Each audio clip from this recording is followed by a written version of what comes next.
రాహుల్ గాంధీది ఏ మతమో కులమో స్పష్టం చేయాలన్న కేంద్ర మంత్రి బండి సంజయ్ వ్యాఖ్యలకు కాంగ్రెస్ నేత జగ్గారెడ్డి కౌంటర్ ఇచ్చారు.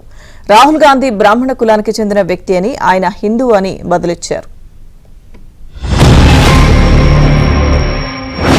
మీ ఆది నాయకుడు రాహుల్ గాంధీ గారు ఏ కులానికి సంబంధించిన వ్యక్తి, ఏ మతానికి సంబంధించిన వ్యక్తి, ఏ దేశానికి సంబంధించిన వ్యక్తి, ఆయన బీసీయా, ఎస్సీయా, ఎస్టీయా, ఫార్వర్డ్ క్యాస్టా స్పష్టం చేయండి. మీరు రాహుల్ గాంధీ గారి తాత ఫిరోజ్ ఖాన్ గాంధీ, వాళ్ళ అమ్మ ఆయన ముస్లిం, వాళ్ళ అమ్మ సోనియా గాంధీ క్రైస్తవురాలు, దాంతోపాటు ఇటలీ దేశస్తురాలు.